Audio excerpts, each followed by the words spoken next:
श्रीब्रह्मणा कृतं विष्णुस्तोत्रम् क्षीरोदस्योत्तरं कूलं यत्रास्ते हरिरीश्वरः दृष्ट्वा देवं जगद्योनिं विष्णुं विश्वगुरुं शिवं ववन्दे चरणो मूर्धा कृताञ्जलिर्भाषत ववन्दे चरणो मूर्धा कृताञ्जलिर्भाषत। ब्रह्मोवाच त्वं गतिः सर्वभूतानां नन्तो अश्यखिलात्मकः व्यापी सर्वामरवपुर्महायोगी सनातनः तौमात्मा सर्वभूतानां प्रधानं प्रकृतिः परा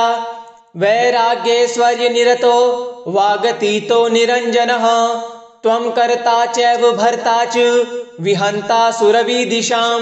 त्रातुमर्हष्यन्तेषु त्रातासि परमेश्वरः इत्थं च विष्णुर्भगवान् ब्रह्मणा सम्प्रबोधितः क्षीरोदस्योत्तरं कूलं यत्रास्ते हरिरीश्वरः दृष्ट्वा देवं जगद्योनिं विष्णुं विश्वगुरुं शिवं ववन्दे चरणो मूर्धा कृताञ्जलिर्भाषत ववन्दे चरणो मूर्धा कृताञ्जलिर्भाषत। ब्रह्मोवाच त्वं गतिः सर्वभूतानां नन्तो अश्यखिलात्मकः व्यापी सर्वामरवपुर्महायोगी सनातनः तौमात्मा सर्वभूतानां प्रधानं प्रकृतिः परा वैराग्यैश्वर्यनिरतो वागतीतो निरञ्जनः त्वं कर्ता चैव भर्ता च विहन्ता सुरविदिशां त्रातुमर्हष्यन्तेषु त्रातासि परमेश्वरः इत्थं च विष्णुर्भगवान् ब्रह्मणा सम्प्रबोधितः क्षीरोदस्योत्तरं कूलं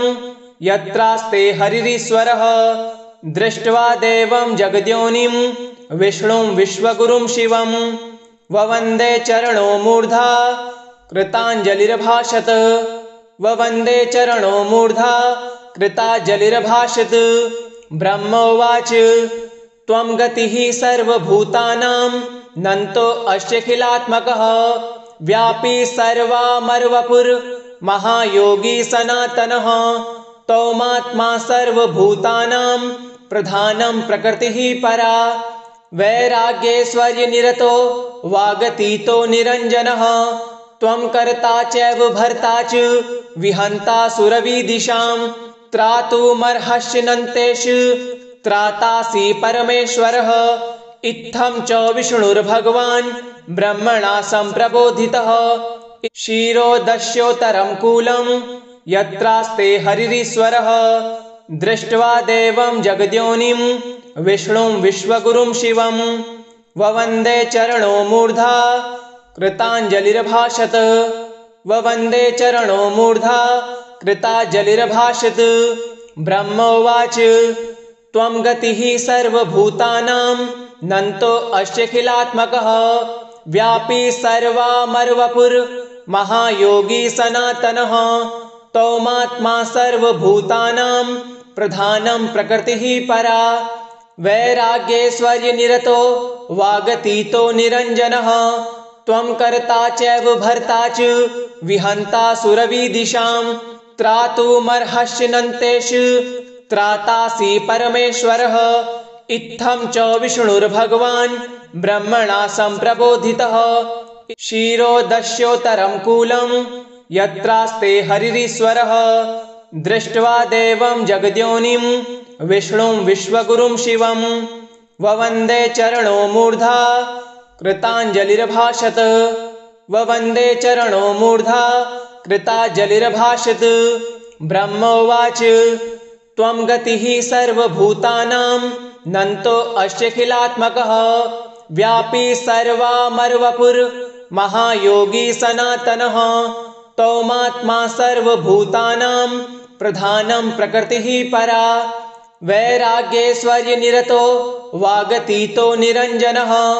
त्वं कर्ता चैव भर्ता च विहन्ता सुरविदिशां त्रातुमर्हष्यन्तेषु त्रातासि परमेश्वरः इत्थं च विष्णुर्भगवान् ब्रह्मणा सम्प्रबोधितः क्षीरोदस्योत्तरं कूलं यत्रास्ते हरिरीश्वरः दृष्ट्वा देवं जगद्योनिं विष्णुं विश्वगुरुं शिवं ववन्दे चरणो मूर्धा कृताञ्जलिर्भाषत ववन्दे चरणो मूर्धा कृताञ्जलिर्भाषत। ब्रह्मोवाच त्वं गतिः सर्वभूतानां नन्तो अश्यखिलात्मकः व्यापी सर्वामर्वपुर्महायोगी सनातनः तौमात्मा सर्वभूतानां प्रधानं प्रकृतिः परा वैराग्यैश्वर्यनिरतो वागतीतो निरञ्जनः त्वं कर्ता चैव भर्ता च विहन्ता सुरविदिशां त्रातुमर्हष्यन्तेषु त्रातासि परमेश्वरः इत्थं च विष्णुर्भगवान् ब्रह्मणा सम्प्रबोधितः क्षीरोदस्योत्तरं कूलं यत्रास्ते हरिरीश्वरः दृष्ट्वा देवं जगद्योनिं विष्णुं विश्वगुरुं शिवं ववन्दे चरणो मूर्धा कृताञ्जलिर्भाषत ववन्दे चरणो मूर्धा कृताञ्जलिर्भाषत। ब्रह्मोवाच त्वं गतिः सर्वभूतानां नन्तो अश्यखिलात्मकः व्यापी सर्वामर्वपुर्महायोगी सनातनः तौमात्मा सर्वभूतानां प्रधानं प्रकृतिः परा वैराग्यैश्वर्यनिरतो वागतीतो निरञ्जनः त्वं कर्ता चैव भर्ता च विहन्ता सुरविदिशां त्रातुमर्हष्यन्तेषु त्रातासि परमेश्वरः इत्थं च विष्णुर्भगवान् ब्रह्मणा सम्प्रबोधितः क्षीरोदस्योत्तरं कूलं यत्रास्ते हरिरीश्वरः दृष्ट्वा देवं जगद्योनिं विष्णुं विश्वगुरुं शिवं ववन्दे चरणो मूर्धा कृताञ्जलिर्भाषत ववन्दे चरणो मूर्धा कृताञ्जलिर्भाषत। ब्रह्मोवाच त्वं गतिः सर्वभूतानां नन्तो अश्यखिलात्मकः व्यापी सर्वामर्वपुर्महायोगी सनातनः तौमात्मा सर्वभूतानां प्रधानं प्रकृतिः परा वैराग्यैश्वर्यनिरतो वागतीतो निरञ्जनः त्वं कर्ता चैव भर्ता च विहन्ता सुरविदिशां त्रातुमर्हष्यन्तेषु त्रातासि परमेश्वरः इत्थं च विष्णुर्भगवान् ब्रह्मणा सम्प्रबोधितः क्षीरोदस्योत्तरं कूलं यत्रास्ते हरिरीश्वरः दृष्ट्वा देवं जगद्योनिं विष्णुं विश्वगुरुं शिवं ववन्दे चरणो मूर्धा कृताञ्जलिर्भाषत ववन्दे चरणो मूर्धा कृताञ्जलिर्भाषत। ब्रह्मोवाच त्वं गतिः सर्वभूतानां नन्तो अश्यखिलात्मकः व्यापी सर्वामर्वपुर्महायोगी सनातनः तौमात्मा सर्वभूतानां प्रधानं प्रकृतिः परा वैराग्यैश्वर्यनिरतो वागतीतो निरञ्जनः त्वं कर्ता चैव भर्ता च विहन्ता सुरविदिशां त्रातुमर्हष्यन्तेषु त्रातासि परमेश्वरः इत्थं च विष्णुर्भगवान् ब्रह्मणा सम्प्रबोधितः क्षीरोदस्योत्तरं कूलं यत्रास्ते हरिरीश्वरः दृष्ट्वा देवं जगद्योनिं विष्णुं विश्वगुरुं शिवं ववन्दे चरणो मूर्धा कृताञ्जलिर्भाषत ववन्दे चरणो मूर्धा कृताञ्जलिर्भाषत। ब्रह्मोवाच त्वं गतिः सर्वभूतानां नन्तो अश्यखिलात्मकः व्यापी सर्वामर्वपुर्महायोगी सनातनः तौमात्मा सर्वभूतानां प्रधानं प्रकृतिः परा वैराग्यैश्वर्यनिरतो वागतीतो निरञ्जनः त्वं कर्ता चैव भर्ता च विहन्ता सुरविदिशां त्रातुमर्हष्यन्तेषु त्रातासि परमेश्वरः इत्थं च विष्णुर्भगवान् ब्रह्मणा सम्प्रबोधितः क्षीरोदस्योत्तरं कूलं यत्रास्ते हरिरीश्वरः दृष्ट्वा देवं जगद्योनिं विष्णुं विश्वगुरुं शिवं ववन्दे चरणो मूर्धा कृताञ्जलिर्भाषत ववन्दे चरणो मूर्धा कृताञ्जलिर्भाषत ब्रह्मोवाच त्वं गतिः सर्वभूतानां नन्तो अस्यखिलात्मकः व्यापी सर्वामरवपुर्महायोगी सनातनः तौमात्मा सर्वभूतानां प्रधानं प्रकृतिः परा वैराग्यैश्वर्यनिरतो वागतीतो निरञ्जनः त्वं कर्ता चैव भर्ता च विहन्ता सुरविदिशां त्रातुमर्हष्यन्तेषु त्रातासि परमेश्वरः इत्थं च विष्णुर्भगवान् ब्रह्मणा सम्प्रबोधितः क्षीरोदस्योत्तरं कूलं यत्रास्ते हरिरीश्वरः दृष्ट्वा देवं जगद्योनिं विष्णुं विश्वगुरुं शिवं ववन्दे चरणो मूर्धा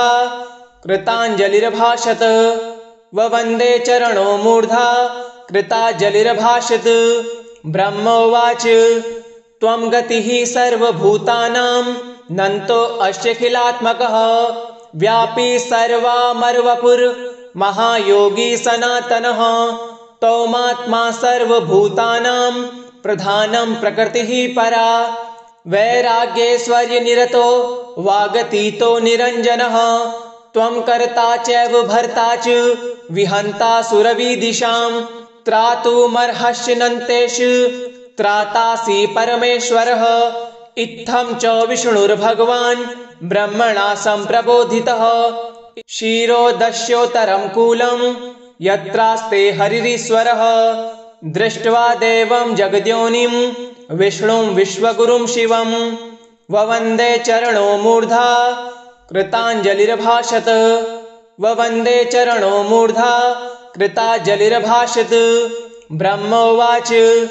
त्वं गतिः सर्वभूतानां नन्तो अस्यखिलात्मकः व्यापी सर्वामरवपुर्महायोगी सनातनः तौमात्मा सर्वभूतानां प्रधानं प्रकृतिः परा वैराग्यैश्वर्यनिरतो वागतीतो निरञ्जनः त्वं कर्ता चैव भर्ता च विहन्ता सुरविदिशां त्रातुमर्हष्यन्तेषु त्रातासि परमेश्वरः इत्थं च विष्णुर्भगवान् ब्रह्मणा सम्प्रबोधितः क्षीरोदस्योत्तरं कूलं यत्रास्ते हरिरीश्वरः दृष्ट्वा देवं जगद्योनिं विष्णुं विश्वगुरुं शिवं ववन्दे चरणो मूर्धा कृताञ्जलिर्भाषत ववन्दे चरणो मूर्धा कृताञ्जलिर्भाषत ब्रह्मोवाच त्वं गतिः सर्वभूतानां नन्तो अस्यखिलात्मकः व्यापी सर्वामरवपुर्महायोगी सनातनः तौमात्मा सर्वभूतानां प्रधानं प्रकृतिः परा वैराग्यैश्वर्यनिरतो वागतीतो निरञ्जनः त्वं कर्ता चैव भर्ता च विहन्ता सुरविदिशां त्रातुमर्हष्यन्तेषु त्रातासि परमेश्वरः इत्थं च विष्णुर्भगवान् ब्रह्मणा सम्प्रबोधितः क्षीरोदस्योत्तरं कूलं यत्रास्ते हरिरीश्वरः दृष्ट्वा देवं जगद्योनिं विष्णुं विश्वगुरुं शिवं ववन्दे चरणो मूर्धा कृताञ्जलिर्भाषत ववन्दे चरणो मूर्धा कृताञ्जलिर्भाषत ब्रह्मोवाच त्वं गतिः सर्वभूतानां नन्तो अस्यखिलात्मकः व्यापी सर्वामरवपुर्महायोगी सनातनः तौमात्मा सर्वभूतानां प्रधानं प्रकृतिः परा वैराग्यैश्वर्यनिरतो वागतीतो निरञ्जनः त्वं कर्ता चैव भर्ता च विहन्ता सुरविदिशां त्रातुमर्हष्यन्तेषु त्रातासि परमेश्वरः इत्थं च विष्णुर्भगवान् ब्रह्मणा सम्प्रबोधितः क्षीरोदस्योत्तरं कूलं यत्रास्ते हरिरीश्वरः दृष्ट्वा देवं जगद्योनिं विष्णुं विश्वगुरुं शिवं ववन्दे चरणो मूर्धा कृताञ्जलिर्भाषत ववन्दे चरणो मूर्धा कृताञ्जलिर्भाषत। ब्रह्मोवाच त्वं गतिः सर्वभूतानां नन्तोऽस्यखिलात्मकः व्यापी सर्वामरवपुर्महायोगी सनातनः त्वमात्मा सर्वभूतानां प्रधानं प्रकृतिः परा वैराग्यैश्वर्यनिरतो वागतीतो निरञ्जनः त्वं कर्ता चैव भर्ता च विहन्ता सुरविदिशां त्रातुमर्हष्यन्तेषु त्रातासि परमेश्वरः इत्थं च विष्णुर्भगवान् ब्रह्मणा सम्प्रबोधितः क्षीरोदस्योत्तरं कूलं यत्रास्ते हरिरीश्वरः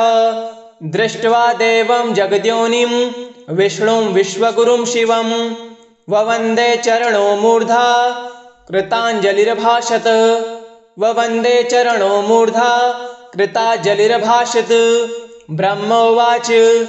त्वं गतिः सर्वभूतानां नन्तोऽस्यखिलात्मकः व्यापी सर्वामरवपुर्महायोगी सनातनः त्वमात्मा सर्वभूतानां प्रधानं प्रकृतिः परा वैराग्यैश्वर्यनिरतो वागतीतो निरञ्जनः त्वं कर्ता चैव भर्ता च विहन्ता सुरविदिशां त्रातुमर्हष्यन्तेषु त्रातासि परमेश्वरः इत्थं च विष्णुर्भगवान् ब्रह्मणा सम्प्रबोधितः क्षीरोदस्योत्तरं कूलं यत्रास्ते हरिरीश्वरः दृष्ट्वा देवं जगद्योनिं विष्णुं विश्वगुरुं शिवं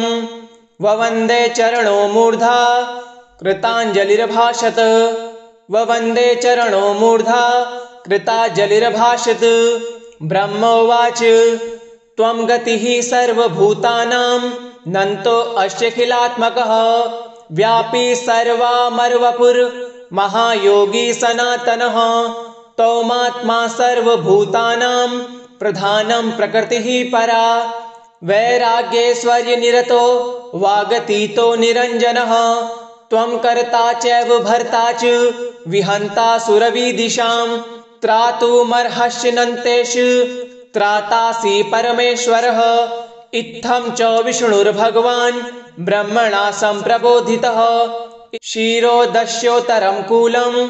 यत्रास्ते हरिरीश्वरः दृष्ट्वा देवं जगद्योनिं विष्णुं विश्वगुरुं शिवं ववन्दे चरणो मूर्धा कृताञ्जलिर्भाषत। ववन्दे चरणो मूर्धा कृताञ्जलिर्भाषत। ब्रह्मोवाच त्वं गतिः सर्वभूतानां नन्तोऽस्यखिलात्मकः व्यापी सर्वामरवपुर्महायोगी सनातनः त्वमात्मा सर्वभूतानां प्रधानं प्रकृतिः परा वैराग्यैश्वर्यनिरतो वागतीतो निरञ्जनः त्वं कर्ता चैव भर्ता च विहन्ता सुरविदिशां त्रातुमर्हष्यन्तेषु त्रातासि परमेश्वरः इत्थं च विष्णुर्भगवान् ब्रह्मणा सम्प्रबोधितः क्षीरोदस्योत्तरं कूलं यत्रास्ते हरिरीश्वरः दृष्ट्वा देवं जगद्योनिं विष्णुं विश्वगुरुं शिवं ववन्दे चरणो मूर्धा कृताञ्जलिर्भाषत। ववन्दे चरणो मूर्धा कृताञ्जलिर्भाषत। ब्रह्मोवाच त्वं गतिः सर्वभूतानां नन्तोऽस्यखिलात्मकः व्यापी सर्वामरवपुर्महायोगी सनातनः त्वमात्मा सर्वभूतानां प्रधानं प्रकृतिः परा वैराग्यैश्वर्यनिरतो वागतीतो निरञ्जनः त्वं कर्ता चैव भर्ता च विहन्ता सुरविदिशां त्रातुमर्हष्यन्तेषु त्रातासि परमेश्वरः इत्थं च विष्णुर्भगवान् ब्रह्मणा सम्प्रबोधितः क्षीरोदस्योत्तरं कूलं यत्रास्ते हरिरीश्वरः दृष्ट्वा देवं जगद्योनिं विष्णुं विश्वगुरुं शिवं ववन्दे चरणो मूर्धा कृताञ्जलिर्भाषत। ववन्दे चरणो मूर्धा कृताञ्जलिर्भाषत। ब्रह्मोवाच त्वं गतिः सर्वभूतानां नन्तो अश्यखिलात्मकः व्यापी सर्वामर्वपुर महायोगी सनातनः तौमात्मा सर्वभूतानां प्रधानं प्रकृतिः परा वैराग्यैश्वर्य निरतो वागतीतो निरञ्जनः त्वं कर्ता चैव भर्ता च विहन्ता सुरविदिशां त्रातुमर्हस्य नन्तेषु त्रातासि परमेश्वरः इत्थं च विष्णुर्भगवान् ब्रह्मणा सम्प्रबोधितः इति श्री कूर्मपुराणे पूर्वभागे षोडशाध्यायान्तर्गतं ब्रह्मकृतं विष्णुस्तोत्रं श्रीनारायणार्पणमस्तु। ओं श्रीनारायणाय नमः।